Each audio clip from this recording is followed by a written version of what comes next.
శుక్లాంబరధరం విష్ణుం శశివర్ణం చతుర్భుజం ప్రసన్నవదనే ధ్యాయేత్ సర్వవిఘ్నోపశాంతయే గురుబ్రహ్మ గురువిష్ణు గురుదేవో మహేశ్వర గురు సాక్షా పరబ్రహ్మ తస్మై శ్రీ గురవే నమః. జై శ్రీమన్నారాయణ. అందరికీ నమస్కారం. రాశిఫలాలకు స్వాగతం. ఈరోజు 23వ తారీఖు అక్టోబర్ 2019 వికాయనామ సంవత్సరం దక్షిణాయనం శరదృతువు ఆశ్వయుజ మాసం. ఈరోజు కృష్ణ దశమి, ఈరోజు బుధవారం. ఆశ్లేష నక్షత్రం. ఆశ్లేష నక్షత్రం జన్మించిన వాళ్ళు బుధ మహాదశతో ప్రారంభమవుతుంది. వీరు కర్కాటక రాశి కిందకు వస్తారు. వీరికి జన్మనామం వచ్చేసి డి అక్షరంతో జన్మనామకరణం చేయవలను. ఈరోజు రాహుకాలం 12 గంటల నుండి 1 గంటల 30 నిమిషాల వరకు. ఈరోజు జన్మించిన వాళ్ళకు గ్రహాలు ఎలా ఉన్నాయంటే, రాహు మిథున రాశిలో ఉన్నారు, చంద్రుడు కర్కాటక రాశిలో ఉన్నారు, కుజుడు కన్య రాశిలో ఉన్నారు, సూర్యుడు బుధుడు శుక్రుడు తులారాశిలో ఉన్నారు, గురుడు వృశ్చిక రాశిలో ఉన్నారు, శనికేతువులు ధనుసు రాశిలో ఉన్నారు. ముందుగా మేషరాశి. అన్నదమ్ములు బంధుమిత్రుల సహకారం లభిస్తుంది. వాహనాల వల్ల పనులు నెరవేరుతాయి. వ్యవసాయదారులకు అనుకూలం. తాత్కాలిక లాభాలుంటాయి. ఆలోచించి నిర్ణయం తీసుకోవాలి. ఉద్యోగస్తులకు అనుకూల వాతావరణం అని చెప్పవచ్చు. మీ అదృష్ట సంఖ్య 1, మీ అదృష్ట రంగు తెలుపు రంగు. ఈరోజు ఇష్టదైవత ఆరాధన చేయడం వల్ల మీకు శుభం జరుగుతుంది. తదుపరి వృషభ రాశి. వృత్తి వ్యాపారాలు అనుకూలంగా ఉంటాయి. ఉపాధ్యాయ ఇంజనీరింగ్లో ఉన్నవారికి అనుకూల సమయం అని చెప్పవచ్చు. పనులు సకాలంలో పూర్తి చేసుకోగలుగుతారు. విద్యార్థులకు చదువులో మంచి రాణింపు ఉంటుంది. ఆర్థికపరమైన సమస్యలు కొలికి వస్తాయి. మీ అదృష్ట సంఖ్య 5, మీ అదృష్ట రంగు బంగారం రంగు. మీరు ఈరోజు లలితాదేవి సూత్రం పఠించడం వల్ల మీకు శుభం జరుగుతుంది. తదుపరి మిథున రాశి. భార్య పిల్లలతో సంతృప్తికరంగా ఉంటారు. కొత్త పనులు ప్రారంభించడానికి మంచి సమయం అని చెప్పవచ్చును. అనవసరమైన విషయాలు తలదూచుకోకుంటే మంచిది. కుటుంబ వ్యవహారాలు ఉన్నవారికి సానుకూల ఫలితాలు ఉన్నాయి. తీర్థయాత్రలు చేస్తారు. మీ అదృష్ట సంఖ్య 3, మీ అదృష్ట రంగు తెలుపు రంగు. మీరు ఈరోజు నారాయణ సూత్రం పఠించడం వల్ల మీకు శుభం జరుగుతుంది. తదుపరి కర్కాటక రాశి. సరైన సమయంలో నిర్ణయాలు తీసుకుంటారు. తద్వారా పనులు సకాలంలో పూర్తవుతాయి. పిల్లల చదువు, ఉద్యోగం, వివాహ ప్రయత్నాలు కలిసి వస్తాయి. శుభకార్యాలు చేస్తారు. మంచి స్నేహ సంబంధాలు పెరుగుతాయి. ఉన్నత విద్యకు అనుకూలమని చెప్పవచ్చు. ముఖ్యంగా విద్యార్థులకు పోటీ పరీక్షల్లో మంచి స్థాయిలో నిలుస్తారు. మీ అదృష్ట సంఖ్య 5, మీ అదృష్ట రంగు తెలుపు రంగు. మీరు ఈరోజు గణపతి ఆలయాన్ని సందర్శించుకోవడం వల్ల మీకు శుభం జరుగుతుంది. తదుపరి సింహరాశి. విందు వినోదాల్లో పాల్గొంటారు. తాత్కాలిక ప్రయోజనాలు కలిసి వస్తాయి. ఆరోగ్య సమస్యలు దూరం అవుతాయి. శ్రద్ధతో నిర్వర్తిస్తారు. సమయానికి మంచి ఆలోచనలు స్ఫూర్తినిస్తాయి. అమల్లో ఉన్న కొన్ని పనులు నెరవేరుతాయి. పెద్దగా పట్టించుకోకుంటే మంచిది. మీ అదృష్ట సంఖ్య 1, మీ అదృష్ట రంగు బంగారం రంగు. మీరు ఈరోజు సూర్యారాధన చేయడం వల్ల మీకు శుభం జరుగుతుంది. తదుపరి కన్యరాశి. వృత్తి వ్యాపారాల్లో తాత్కాలిక లాభాలుంటాయి. మంచి ఆలోచనతో ముందుకు సాగుతారు. ప్రయాణాలు కలిసి వస్తాయి. తద్వారా మానసిక ప్రశాంతత ఉంటుంది. పెద్దల మాటకు విలువ ఇవ్వకపోవడం వల్ల కొంచెం తలనొప్పిగా అనిపిస్తుంది. కొంతమంది మీ పేరు మూలంగా కొన్ని పనులు సకాలంలో పూర్తి చేసుకోగలుగుతారు.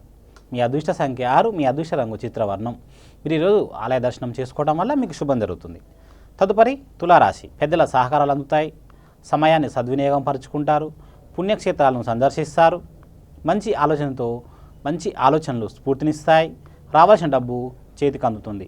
పనులు అనుకూలంగా పూర్తవుతాయి. ఉద్యోగ ప్రయత్నాలు చేసేవారికి సానుకూల ఫలితాలు ఉన్నాయి. ఉన్నత విద్య ప్రయత్నించే వారికి మంచి అవకాశాలు కలిసి వస్తాయి. మీ అదృష్ట సంఖ్య 6, మీ అదృష్ట రంగు తెలుపు రంగు. మీరు ఈరోజు ఇష్టదైవత ఆరాధన చేయడం వల్ల మీకు శుభం జరుగుతుంది. తదుపరి వృశ్చిక రాశి. ఉద్యోగులకు అనుకూలంగా ఉంటుంది. తాత్కాలిక మోసాలు చేసే అవకాశం ఎక్కువగా కనపడుతుంది. తోటివారితో కొంచెం జాగ్రత్త అవసరం. సమయస్ఫూర్తిగా ఉంటే మంచిది. వ్యవసాయదారులకు కలిసి వస్తాయి. వాహనాల పనులు నెరవేరుతాయి. రియల్ ఎస్టేట్ రంగాల వారికి తాత్కాలిక లాభాలు ఉంటాయి. భార్య పిల్లలతో సంతృప్తికరంగా గడపగలుగుతారు. విందు వినోదాల్లో పాల్గొంటారు. మీ అదృష్ట సంఖ్య 6, మీ అదృష్ట రంగు చిత్రవర్ణం.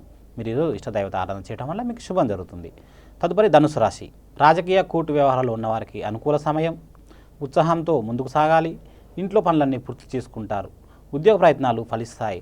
ట్రాన్స్ఫర్లు, పదోన్నతి, ఆఫీసులో మంచి పేరు ప్రఖ్యాతులకు లభిస్తాయి. కొత్త వస్తువులను కొనుగోలు చేస్తారు. మీ అదృష్ట సంఖ్య 1, మీ అదృష్ట రంగు తెలుపు రంగు. మీరు గురుదత్త స్తోత్రం పఠించడం వల్ల మీకు శుభం జరుగుతుంది. తదుపరి మకర రాశి. ప్రయాణాలు అనుకూలిస్తాయి. చేతిలో పనులన్నీ నెరవేర్చుకుంటారు. ఆరోగ్యంగా మంచి ఆచరణతో ముందుకు సాగుతారు. అనేక విషయాల్లో లాభాలు పొందుతారు. వృత్తి వ్యాపారాలు అనుకూలిస్తాయి. పనులు సకాలంలో పూర్తి చేసుకోగలుగుతారు. పిల్లల చదువుల విషయంలో జాగ్రత్త అవసరం. మీ అదృష్ట సంఖ్య 1, మీ అదృష్ట రంగు తెలుపు రంగు. మీరు ఈరోజు కనకదార సూత్రం పఠించడం వల్ల మీకు శుభం జరుగుతుంది. తదుపరి కుంభరాశి. పెద్దల అనుభవజ్ఞుల సహకారాలు సమయానికి అందుతాయి. పుణ్యక్షేత్రాలు సందర్శిస్తారు. నదీ స్నానాలు చేస్తారు. రావాల్సిన అప్పు సకాలంలో మీ చేతికి అందుతుంది. తొందరపాటు నిర్ణయాలు తీసుకోకుంటే మంచిది. కొత్తగా ఉద్యోగం ప్రయత్నం చేసేవారికి కలిసి వస్తాయి. మీ అదృష్ట సంఖ్య 3, మీ అదృష్ట రంగు తెలుపు రంగు. మీరు హనుమాన్ చాలీసా పఠించడం వల్ల మీకు శుభం జరుగుతుంది. తదుపరి మీనరాశి. పనులు పూర్తవుతాయి, మంచి పేరు సంపాదిస్తారు, పెద్దల సహకారాలు అందుతాయి, భార్య పిల్లలతో సంతృప్తికరంగా గడపగలుగుతారు, విందు వినోదాల్లో పాల్గొంటారు, నూతన వస్త్రాలు కొనుగోలు చేస్తారు, వ్యాపార లాభాలు ఉంటాయి. మీ అదృష్ట సంఖ్య 3, మీ అదృష్ట రంగు ఎరుపు రంగు. మీరు ఈరోజు సాయిబాబా చాలీసా పఠించడం వల్ల మీకు శుభం జరుగుతుంది. అందరూ మనము చదువుతామండి, పిల్లలు కానీ పెద్దలు కానీ చదివింది గుర్తుండక వాళ్ళు చాలా బాధపడుతుంటారు. ఎంత చదివినా గుర్తుండట్లేదు, మేము ఏం చేయాలని అడుగుతుంటారు. సరస్వతి లేఖమని అదని ఇదని తింటూ ఉంటారు. ఇది ఒక్క మంత్రం పఠించి చూడండి, మీ అందరికీ మంచి జ్ఞానము, చదివింది గుర్తుంటుంది. శృతిశక్తి, జ్ఞానశక్తి, వృద్ధిశక్తి స్వరూపిణి ప్రతిభా కల్పనా శక్తియాచ తస్మై నమో నమః. మళ్ళొకసారి చెప్పిస్తాను. శృతిశక్తి, జ్ఞానశక్తి, వృద్ధిశక్తి స్వరూపిణి ప్రతిభా కల్పనా శక్తియాచ తస్మై నమో నమః అనే మంత్రాన్ని రోజుకు 108 సార్లు పఠించండి. మీకు చదివింది గుర్తుంటుంది. మీరు ఇక్కడ ఏదైనా వస్తువులు మర్చిపోయినా మీకు వెంటనే గుర్తుకొస్తాయి. మనం పోయిన ఎపిసోడ్లో 9వ తారీఖు జన్మించిన వాళ్ళు గణగణాలు ఎలా ఉన్నాయో తెలుసుకుందాం. ఈరోజు 10వ తారీఖు జన్మించిన వాళ్ళ మనస్తత్వాలు ఎలా ఉంటాయి, వాళ్ళ గణగణాలు ఎలా ఉంటాయో మనం తెలుసుకుందాం. 10వ తారీఖు జన్మించిన వాళ్ళకు వీరికి నాయకత్వ లక్షణాలు కలిగి ఉంటారు. విజయకాంక్ష ఎక్కువగా ఉంటుంది. ఓర్పు, శాంత స్వభావం కలిగి ఉంటారు. వీరి ప్రవర్తన, ప్రేమాభిమానాల వలన మిత్రులు ఎక్కువగా ఉంటారు. స్వతంత్ర బుద్ధి కలిగి ఉంటారు. చురుకైన బుద్ధి, తార్కిక విశ్లేషణ కలిగి ఉంటారు. వీరికి సహకార గుణం వలన శత్రువులు మిత్రులుగా మారుతారు. ఏ పనైనా ప్రణాళికబద్ధంగా ఒక పద్ధతిగా చేసే విజయం సాధిస్తారు. రాజకీయాలు, రచనలు, కళలు, సినిమా, టీవీ రంగాల్లో రాణించగలుగుతారు. పరిశ్రమల రంగాల్లో కూడా కీర్తి గడించగలుగుతారు. ఎప్పుడు ఉండే రొటీన్ కార్యక్రమాలకు నచ్చరు. వీరు వినూత్న పద్ధతి చేయడానికి ఇష్టపడతారు. మనసులో భావాలు బయటకు తెలియని వారు దృఢ సంకల్పం, సృజనాత్మకత పెంపొందించుకుంటే విజయం వీరి సొంతం అవుతుంది.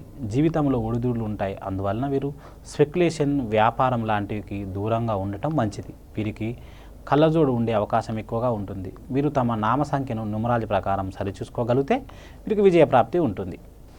నమస్తే. సర్వే జన సుఖినో భవంతు.